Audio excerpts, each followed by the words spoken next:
Hello, welcome back. My name is Ari, and today I am here for my November wrap-up.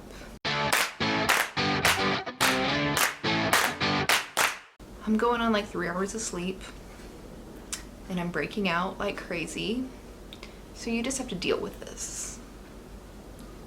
I'm sorry. Anyway, in November I read 25 books for 9,811 pages, roughly 327 pages per day and 392 pages per book. Out of the authors I read, 21 of them were female, 4 of them were male. Genres. This isn't going to be a big surprise because the back half of the month I was only reading books for the Goodreads Choice Awards that announced on the 16th, and from the 16th through the end of the month I did nothing but read fantasy nominations for Goodreads Choice. So 20 of the books that I read this month were fantasy, 3 of them were sci-fi, and 2 were graphic novels. The demographic is they were all adult novels. There was nothing but adult novels. Format, 12 were physical, 12 were ebooks, and I read 1 audiobook. And the source, 14 of them I got from the library. 6 of them were new to me. 2 were from book boxes. 1 from Kindle Unlimited. 1 is a backlist from my own shelves, and 1 is other. And other, it was basically I stole it off of my boyfriend's shelf. Star rating. 2 of the books I read were 5-star books. 8 of them were 4-star books. 10 3-star books, 3 2-star books, and 2 1-star books, which was really awful. I also DNF'd 7 books, which has a purpose, which I will get into when we talk about the DNFs, and I'm only going to talk about 15 of the books instead of all 25 today, because 10 of them are on the Goodreads Choice Awards list, and I'm going to have a separate video for that, and I believe that comes out on the 9th. Whatever day is the day that the winners of Goodreads are announced is the day that that video is going up. So, won't be talking about those books. Let's start with the DNFs, and that is this pile of books right here, which is now upside down. That's this pile of books. I did a video, try a chapter tag video early in the month where I grabbed old Bookbox books and read like a chapter or so of each one of them to see if I wanted to keep them, and I decided to get rid of all of these because the first chapter either was awful, offensive, or I just didn't find it interesting enough to want to continue reading this book. The first book I read this month was Censor by Junji Ito, which is a graphic novel or manga, I guess, because it's one of the ones that you read backwards. This is horror. It's creepy. It's about hair. And can you make hair into a horror novel? Yes, you can. And it's really freaking creepy. But yeah, I highly recommend this. This was really good. Next up, I read A Man and His Cat by Yumi Sakura. Sakura. And this is another manga. I don't know if that's obvious or not. This one's adorable. I cried, and it was sweet and gross and cute, and I want the rest of the series now. This is basically about a guy who adopts this fat cat, and the cat's like, there's no way anybody could love me, and then this guy just loves on the cat, and it's cute, and I like it. Next up, I read Half Sick of Shadows by Laura Sebastian, thinking that this might be on the Goodreads Choice Awards, and it was not. But this is a King Arthur retelling from a feminist perspective. If you like Circe or Ariadne or whatever, you'll probably like this because it's in the same vein. But yeah, it was kind of cool, but not super memorable or great in my opinion. But I don't really like those retellings, so maybe it's just me. Not bad. If it sounds interesting to you, read it. Next up, after that, I read Fugitive Telemetry by Martha Wells. I was just reading things at this point.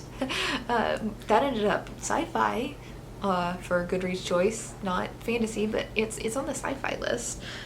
So this is the fifth, sixth, seventh book in the Murderbot Diaries. It's back to the novellas. I didn't like it as much as some of the previous ones, but I love everything about Murderbot, so can't complain. Read All Systems Red, which is the first book in the Murderbot Diaries, and you can thank me later. Next up, I read Blood Air by Alona Andrews. This is another one that I predicted might be on Goodreads choice, but wasn't, which I'm kind of surprised. This is a spin-off. This is paranormal romance, I guess is what it's called, where there's like magic, but it takes place in Atlanta, Georgia, like magic, werewolves, stuff like that. After that, I got drunk and read Ready Player 2 by Ernest Cline. The only thing I can really say about this is if you liked Ready Player 1, don't read this, because this will ruin everything about Ready Player 1 for you. This is garbage.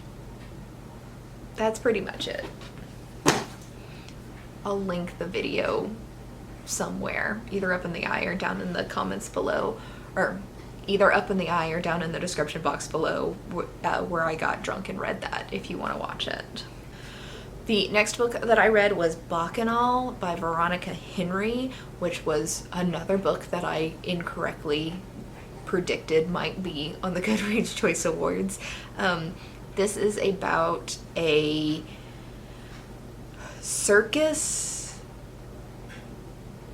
carnival, not a circus, a carnival that travels the South in the early 19th century that is made up of mostly people of color, which was strange at the time. Most everything was for white people. But it's run by a demon and there's magic in this universe, but it's like magic based off of folklore, like African folklore. So it's kind of interesting. I was kind of bored, honestly. Most of the book was just, each chapter was like almost a short story of like a day in the life of this carnival, and it failed to really tie itself together, and most of it was just like, I don't care, like get to the plot, get to the point. But yeah, if you really like carnivals, you may like this one because of the day in the life type way that they do it. After that, I read Project Hail Mary by Angie Ware.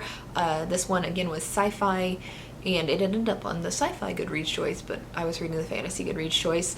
Anyway, this was fantastic. This is the first Angie Ware book I've read. I've seen the movie for The Martian and enjoyed it, but I also very, very much enjoyed this book. The humor is really funny, and it's like smart funny, if that makes sense. I don't think the science and math in this book was so extreme that you couldn't enjoy it if you're not a science or math person. But yeah, it was very fun. If you liked the character of the Martian, if you saw the Martian and liked the main character, if you liked his personality, the personality of the character in Hail Mary is very similar, but the plot line is like off the wall different. This is more alien invasion type of sci-fi. After that, I did a 24-hour challenge and read the first 4 books of the ACOTAR series, because the 5th book was on the Goodreads Choice Awards, but I'd never started the series. So I did a video where I read all 4 of these in 24 hours, which I will link, but it was fun. I enjoyed it. This is mass trash fantasy romance, very fun, trashy fairy porn. Fairies with big dicks. take that how you will.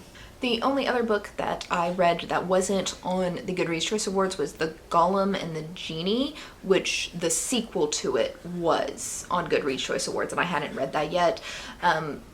It's basically historical fiction with a magical undertone. So it follows the life of a golem and a genie, and both of them are basically immigrants in New York City in 1899. So if you want to read about a poor Jewish immigrant who lives or who works in a bakery, or a middle-class Syrian immigrant who works as a tinsmith, then you might like this. But if you're looking for like high fantasy, you're not really gonna get this. It's like the young Jewish girl's a golem, and then the tinsmith is a genie, but they're really just poor immigrants trying to blend into their communities, and it's not super particularly fantasy. It's much more historical feel, and it's very slow. And a lot of people seem to like it, but I was bored out of my mind. Anyway, those are the books that I read in November, other than the Goodreads Choice Awards, which, again, that will come out on December 9th. Talking about all those books, ranking them in the order. I read all 20 of them. Well, I have 2 to go, but I will have read all 20 of them by the 9th. And yeah, that's it. I am doing a video every single day this month if you missed the announcement video for that. So hit that subscribe button, come back and see all of the videos. Anyway.